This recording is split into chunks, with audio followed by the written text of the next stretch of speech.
पूजा खेडकरचे वडील दिलीप खेडकर यांनी मंत्री राधाकृष्ण विखे पाटलांवर गंभीर आरोप केले. विखे पाटलांविरोधात निवडणूक लढण्यानं पूजा खेडकरांना त्रास दिला गेलाय. पूजा खेडकरबद्दल खोटी माहिती पसरवली गेली असा आरोप दिलीप खेडकरांनी केलाय. त्यांच्याशी बातचीत केली आहे आमचे प्रतिनिधी रामराजे शिंदे यांनी. पाहूया. पूजा खेडकर यांचे वडील दिलीप खेडकर जी दिल्लीमध्ये आलेले आहेत, आपल्या सोबत आहेत. दिलीपजी, मला एकच प्रश्न विचारायचा की आत्तापर्यंत तुम्ही आणि पूजा खेडकर होतात कुठे? कारण तुम्ही आत्तापर्यंत कुठे समोर आले नाही आहेत, काय कारण आहे त्याचं? नाही, साहजिकच FIR दाखल केल्यानंतर जे काही निसर्ग नियम आहे किंवा जे काही रूल्स आहेत, जे काही आपल्याला कायद्याने प्रोव्हिजन दिलेले आहेत, अँटीसेप्टरी बेल घेईपर्यंत तुम्हाला सगळ्यात पब्लिकली येता येत नाही आहे.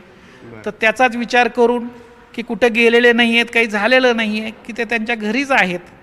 परंतु आता तुम्ही बाहेर फिरायचं की एक नाही म्हटलं तरी मुलीवर अशी एखादी घटना घडल्यानंतर, संपूर्ण आयुष्य उद्ध्वस्त झाल्यानंतर ते साहजिकच सार्वजनिक ठिकाणी जाण्याचा तसा काही प्रश्न येत नाही आणि तसं कारण पण नाही आहे. बरं, पण ही घटना जी होती तुम्ही कसं बघता याच्याकडे? काही याच्या पाठीमागे राजकीय काही घडामोडी होत आहे का? निश्चितच याच्यामध्ये राजकीय घडामोडी आहेत. कारण दिसतं सांगायची गरज नाही आहे की मी स्वतः लोकसभेचं इलेक्शन लढवलेलं आहे आणि कोणतंही इलेक्शन लढवल्यानंतर माझ्यामुळं ज्याचं नुकसान झालं, साहजिकच त्यांच्या मनामध्ये राग असणं आवश्यक आहे. कोणाचं नुकसान झालं? आणि जे काय माझे प्रतिस्पर्धी होती तिथं डॉक्टर सुजय विखे हे जे काही अहमदनगरचे पालकमंत्री आहेत, राधाकृष्ण विखे पाटील यांचे मुलगा आहेत. दुसरे आत्ताचे जे काही खासदार आहेत निलेश लंके, ते पण माझ्या विरोधात होते. तर त्याच्यामुळं जर असा आपण विचार केला तर महाविकास आघाडी आणि दुसरं जे काय आहे, दुसरं काय म्हणतो आपण, महाविकास आघाडी आणि दुसरी महायुती, तर हे दोन्हीकडचे ते कॅन्डिडेट होते आणि मी एक अपक्ष कॅन्डिडेट होतो. त्याच्यामुळे साहजिकच असं दिसतं एकंदरीत ह्या परिस्थितीमधून की त्यांनी डायरेक्टली इनडायरेक्टली आमच्यावर अन्याय केलेला आहे. बरं, कसा केला अन्याय, म्हणजे की कसा त्रास दिला गेलेला आहे? खरं तर त्रास देणं काय हरकत नाही, आम्ही तेही मानतो की जेव्हा राजकारणामध्ये एखादा माणूस येतो तर साहजिकच समोरचा माणूस त्याच्या पद्धतीने त्याला नामोहरम करण्याचा प्रयत्न करणार आहे.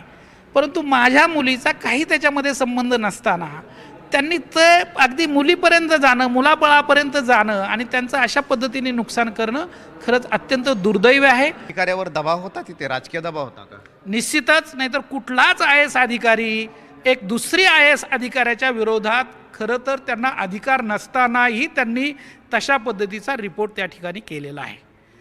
ती प्रशिक्षणार्थी म्हणून तुमच्याकडे पाठवलेली होती. जर समजा ती एखादी गोष्ट चुकली असेल तर तुम्ही तिला तोंडी सांगू शकता. तोंडी सांगितलं असेल तर तुमच्याकडे रेकॉर्ड, तुम्ही एखादा मेमो देऊ शकता.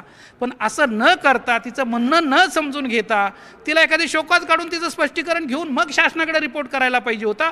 असं न करता तुम्ही शासनाकडे डायरेक्ट रिपोर्ट, आणि तोही चुकीचा केला आणि मीडियाला सर्क्युलेट केला. हे त्या अधिकाऱ्याला शोभण्यासारखं नाही आहे. जातीचा अंग आहे का याच्या पाठीमागे पूजा खेडकर यांच्यावर? निश्चितच याच्यामध्ये सगळ्या राजकीय अंग आहे, जातीचं अंग आहे, मराठा आणि OBC अंग आहे आणि त्याचाच एक बळी म्हणून या पूजा खेडकरला या ठिकाणी ठरवण्यात आलेला आहे. संपर्क साधला नव्हता का त्यांनी किंवा तुम्ही तेव्हा? नाही, माझ्याकडची तर त्यांनी काहीच संपर्क साधला नव्हता. खरं तर आम्ही डॉक्टर सुजय विखे आणि भाजपचे पहिल्यापासूनचे अगदी कार्यकर्ते, मी जरी शासकीय अधिकारी असलो तर माझे भाऊ हे त्यांचे कार्यकर्ते होते. पाथर्डी तालुक्याचे ते 2 टर्म तालुकाध्यक्ष भाजपचे राहिलेले आहेत. युवा मोर्चाचे सुद्धा 2 टर्म त्या ठिकाणी अध्यक्ष राहिलेले आहेत आणि आत्ता अहमदनगर जिल्ह्याचे ते उपाध्यक्ष होते. अगदी 24 तास म्हटलं तरी काय हरकत नाही. त्या भागामध्ये सुजय विखेचा दौरा असेल किंवा बाकीच्या पक्षाचा कोणाचा तिथं असेल तर त्यांच्यासोबत असायचे, ते काम करायचे.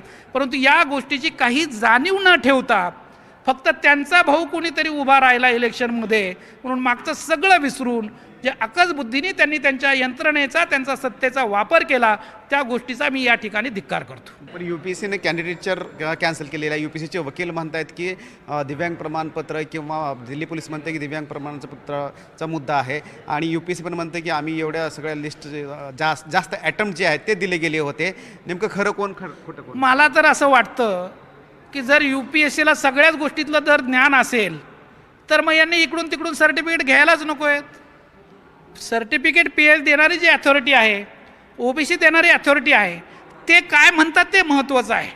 त्यांचं काम तुम्ही करू नका. इथेच आहेत का देश सोडून गेलेत वगैरे असं काय? हो, देश सोडून कशासाठी जातील मला हे कळत नाही आहे की मीडिया वगैरे अशा पद्धतीने हे करतात. इथं महाराष्ट्रामध्ये आपण जन्मलेलो आहोत, मातीत वाढलेलो आहोत. देश सोडून जाण्याचा असा काय गुन्हा केला आहे की एवढं काय तिने बाकीचे असं काही आहे का की तिने चोरी केली, डाका डालला आहे, फायनान्शियल काही केलेलं आहे? काही केलेलं नाही, काही चूक केलेली नाही आहे. तिने काय स्वतः सर्टिफिकेट दिले, काही केलेलं नाही. त्याच्यामुळे कुठं सोडून जाण्याचा याचा काय विषय कुठे येतो? धन्यवाद चर्चा केल्याबद्दल. Cameraman Mukesh Ramraj Shinde, NDTV, Delhi.